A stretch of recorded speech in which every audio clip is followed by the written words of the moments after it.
Count down. 5, 4, 3, 2, 1, go! Third ఐకి మిమ్మల్ని ఆహ్వానిస్తున్నాను. అన్ని చోట్ల మోసం, మనుషులందరూ వాళ్ళ జవ దాటుతున్నారు. పనిచేసే చోట్లో ఇబ్బందులు, మీ అందరి జీవితంలో జరిగే చెడు జ్ఞాపకాలు, ఇవన్నీ మీ అందరికీ చూపించడానికి థర్డ్ ఐని మొదలు పెట్టాము. ప్రజలు సిగ్గుపడి తలదించుకునే విషయాల్ని చూడండి. ఈ జిల్లాలో ఉన్న 3 చోట్ల జరిగిన 3 విషయాల్ని చూడండి.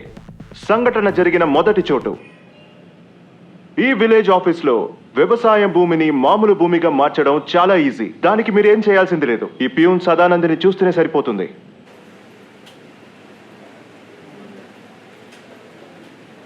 సార్, నేను చెప్పిన విషయం వివోకు 5,000 రూపాయలు ఒక బాటిలు, నాకేమో మీకు నచ్చినంత ఇవ్వండి, మరేం పర్వాలేదు. అమౌంట్ చాలా ఎక్కువలా ఉంది సార్. అయితే ఆ భూమిలో వ్యవసాయం చేసి కష్టపడు. ఇక బయలుదేరి. అయ్యో వద్దు సార్, నేను డబ్బులు ఇస్తాను.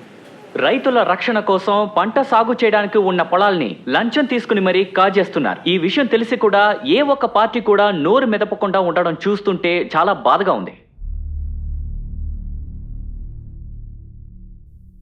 Ready, stand by.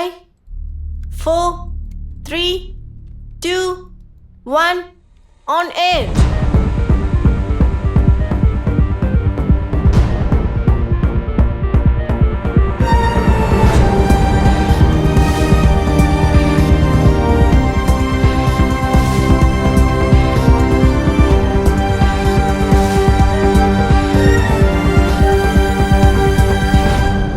Welcome to the new era of truth.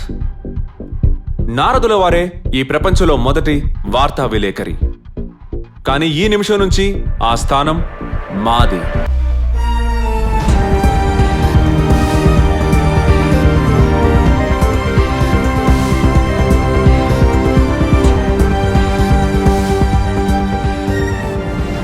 పునరుత్పత్తి గురించి, రాష్ట్రీయ రాజకీయం గురించి ఎప్పుడూ మాట్లాడే ఈ ఊరు నుంచి మా మొదటి వార్త.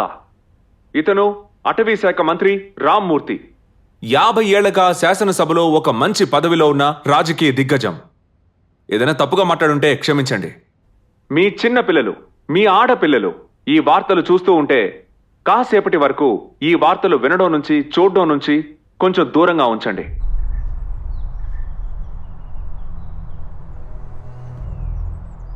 ఈ మాటలు ఈ మహానుభావుడివే. విందామా? నా అప్సరస్ని ఎలాగైనా చూడడం కోసమే నేను ఈ దగ్గరలోనే ఈ మీటింగ్ అరేంజ్ చేశాను. అయ్యో అలాగా? నా అప్సరస్కి ఇప్పుడు ఏం కావాలి? నాకిప్పుడు ఏమొద్దు. నాకిప్పుడు ఏమనిపిస్తుందో తెలుసా? ఏంటి? నా అప్సరస్ని పక్కన కూర్చోపెట్టుకుని తనతో ముద్దాడాలనుంది. నీకో విషయం తెలుసా?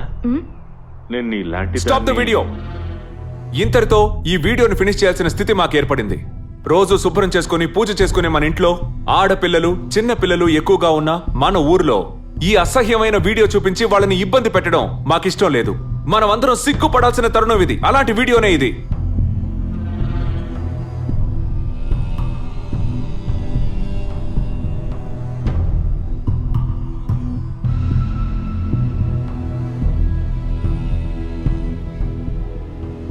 ఈ విషయం గురించి వివాదం జరపడానికి కొంతమందిని మేము ఇక్కడికి రప్పించాం.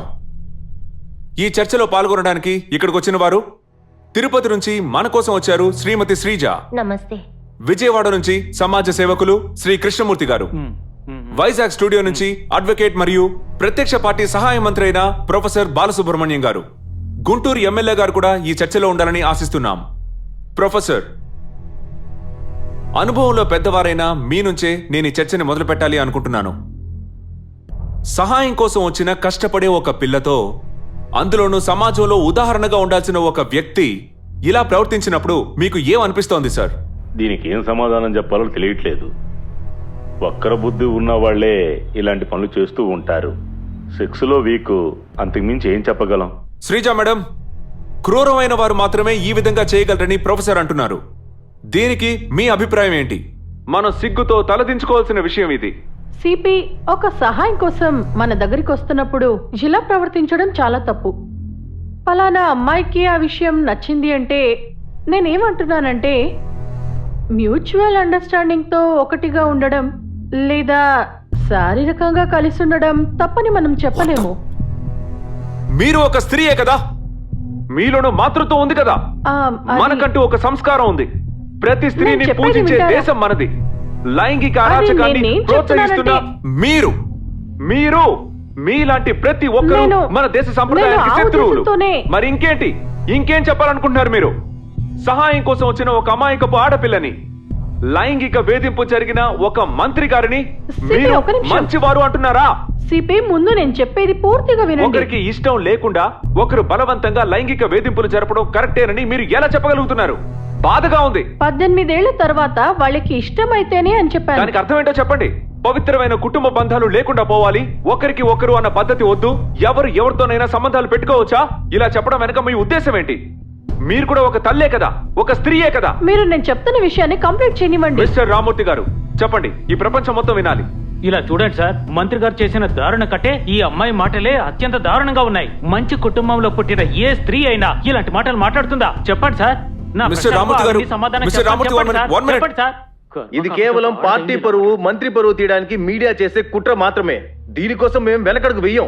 మా రిపోర్టర్ ఆశా కుమార్ ఇప్పుడు ఊటీ రీచ్ అయ్యారు. సిపి, ఇప్పుడు మనకు అందిన సమాచారం ఏంటంటే మినిస్టర్ ఇప్పుడు అఫీషియల్ మీటింగ్ లో ఉన్నారు. ఇక్కడ ప్రజలు, మంత్రులు ఉన్నారు. దేనికోసం ఫారెస్ట్ మినిస్టర్ ఇటువంటి సమావేశాన్ని ఏర్పాటు చేశారు అని ప్రతి వాళ్ళు ప్రశ్నిస్తున్నారు. దాన్నే మనం ఇప్పుడు లైవ్ లో చూస్తున్నాము.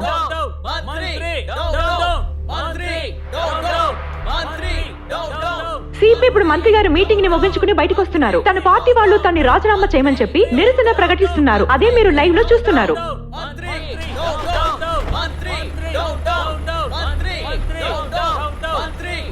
సిపి, ఇక్కడ ఉన్న పరిస్థితిని బట్టి చాలా పెద్ద సమస్య ఉంటుందని అనిపిస్తుంది. ఒక మంత్రి ఇలాంటి పని చేస్తాడా అని చెప్పి స్వయంగా తన పార్టీ నుండి, అలాగే వ్యతిరేక పార్టీ నుండి నిరసనలు ప్రకటిస్తున్నారు. మంత్రి గారు ఇప్పుడు బయటకు వస్తున్నారు. దాన్ని మీరు స్వయంగా చూడొచ్చు. కార్లో వెళ్ళేది మంత్రి గారే.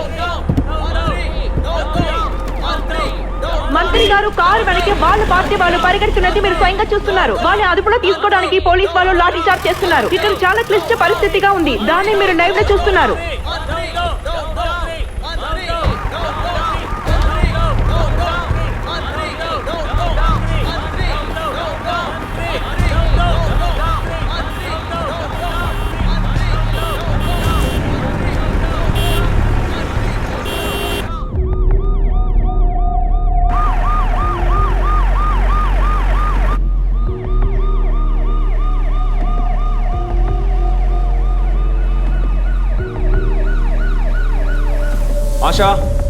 ఆశా, మంత్రి గారు ఇప్పుడు అక్కడి నుంచి స్ట్రైట్ గా వైజాగ్ వెళ్తున్నారా?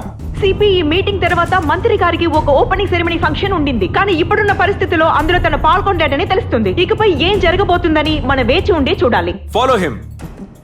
ముఖ కవచాన్ని మేము చించేస్తాం. న్యాయం దొరికే వరకు మేము పోరాడతాం. ఇదే నిజమైన పత్రికావేత్తల ధర్మం. తెలుగు ప్రజలు చూడాల్సిన ఒకే ఒక న్యూస్ ఛానల్ ఇదే. హలో,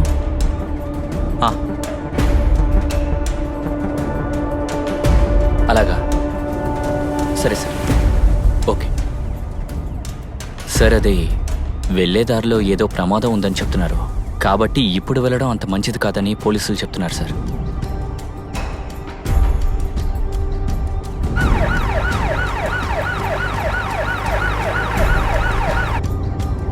సిపి, ఇప్పుడు మేము మంత్రి బండినే ఫాలో అవుతున్నాం. మంత్రి కంగారు పడి మంచినీళ్ళు తాగడం మనకి కనబడుతుంది. ఈ సమస్య నుండి తప్పించుకోలేరనేది తన బాడీ లాంగ్వేజ్ చూస్తేనే అర్థమవుతుంది. అది మీకు కూడా కనబడుతుంది అనుకుంటా. ఆయన మొహం చూస్తేనే అర్థమవుతుంది ఈ సమస్యలో ఇరుక్కుపోయి తికమక అవుతున్నాడని. ఆయన చాలా కంగారు పడుతున్నారు. కంగారు పడడం వల్ల తనకి చెమటలు కూడా పడుతున్నాయి. ఆ దృశ్యాన్ని కూడా మీరు చూస్తున్నారు. సిపి, మన రాష్ట్రమే అల్లకల్లోలం అయ్యేలాగా ఈ సమస్య చాలా పెద్దదవుతుంది అనుకుంటా. ఈ సమస్య ఎలా ముగిస్తుందో అర్థం కావట్లేదు. మంత్రి రాజీనామా చేయకుండా ఈ సమస్య తీరేలాగా లేదు అనే నిర్ణయంతోనే అందరూ ఉన్నారు.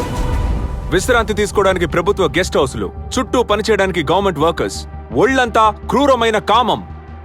మనం ఎందుకు దీన్ని సహించాలి? సహించకూడదు. ప్రజలైన మీరు ఆలోచించాలి. మళ్ళీ కలుద్దాం. రాబోయే ఒక పెద్ద మార్పుకి ఒక చిన్న విశ్రాంతి.